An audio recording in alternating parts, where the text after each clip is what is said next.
This week's presidential election rerun in Kenya has implications not only for the country but also for much of the continent, says the BBC's New Africa editor, Fergal Keane. The last days have passed in a swirl of chanting crowds, arguments in the courts, and meetings between powerful politicians and election commissioners. The tension ahead of the polls crackles like static on the streets of Nairobi. At the Githurai junction on the city's outskirts, several thousand people gathered to cheer President Uhuru Kenyatta. Passing cars were surrounded and plastered with party stickers. Briefly enmity flared.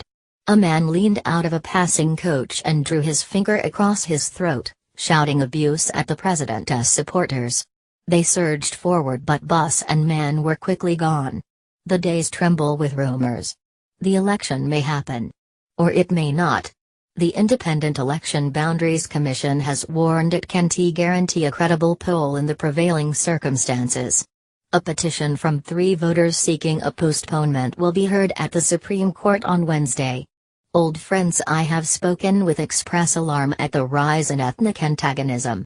International diplomats seem in a quandary, fearful of election day violence while acknowledging that the fresh poll was ordered by the country's highest court.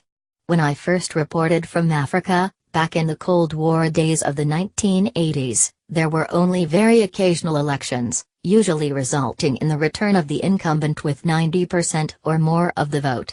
So when Kenya had its first democratic election in 1992, it was easy to be carried along by enthusiasm for the new age.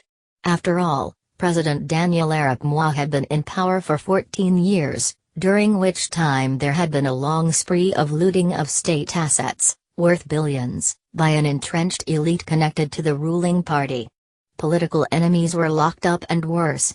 But Moi was elected, twice. He knew how to manipulate tribal rivalries to his advantage, and his party machine had very deep pockets. Still there was now at least the possibility of democratic change. Across Africa it seemed as if a new order of accountability was coming.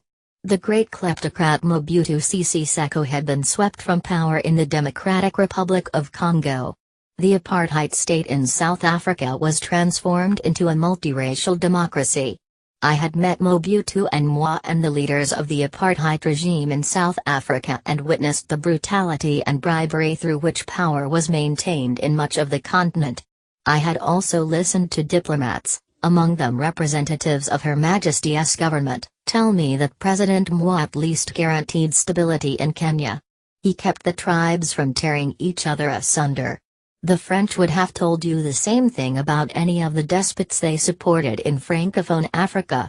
It was an attitude of mind rooted in deeply patronizing attitudes towards Africans, and it ignored the role of foreign interests in creating much of the mess.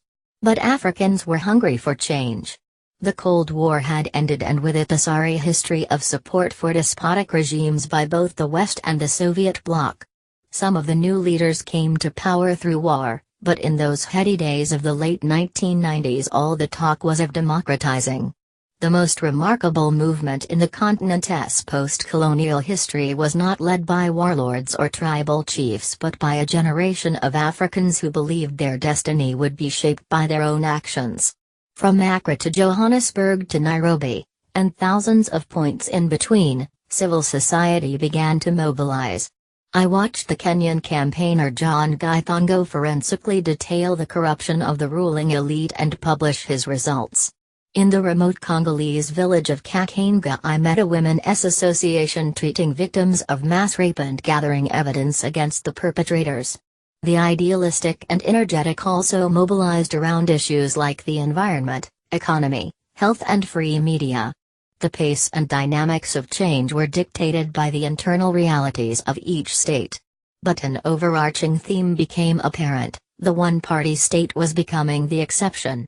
The essential change was psychological.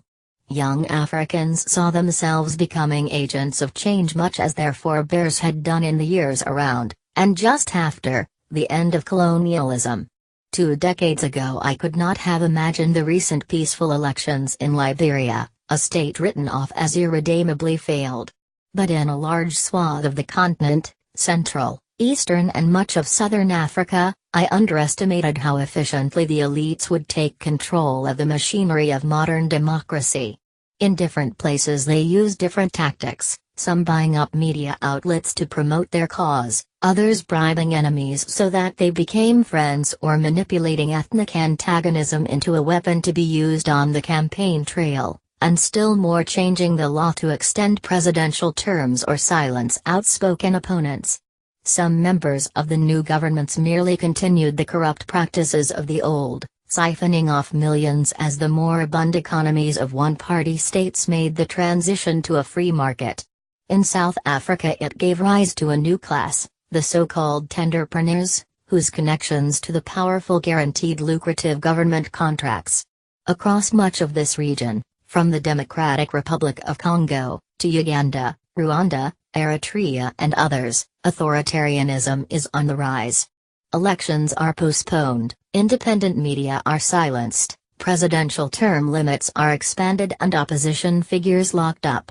It is in this regional context that Kenya's Chief Justice, David Maraga, emerges for many, if not for President Kenyatta's supporters, as a man of great courage.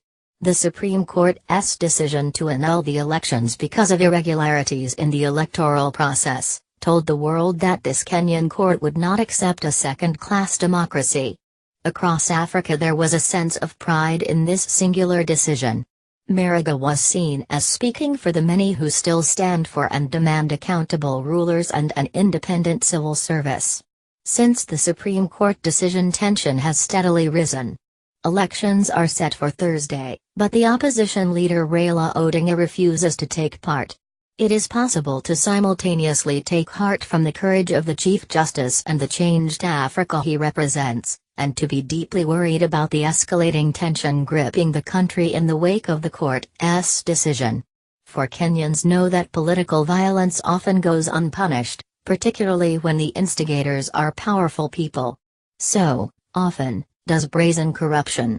The long struggle is not between political elites at the polling booth. It is a fight waged by a still resourceful civil society, independent judges and honest political campaigners to demand accountability. The conduct of these elections and what happens in their aftermath matters hugely to Kenyans, millions of other Africans and the broader international community.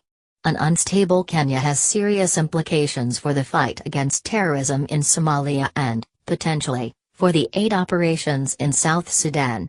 A peaceful resolution to this democratic crisis would be an example to the continent. Mr. Guy Thongo told me that democracy is entering a dark tunnel, but there might just be light at the other side. The struggle to protect the gains made by honest men and women across this region is entering a critical phase.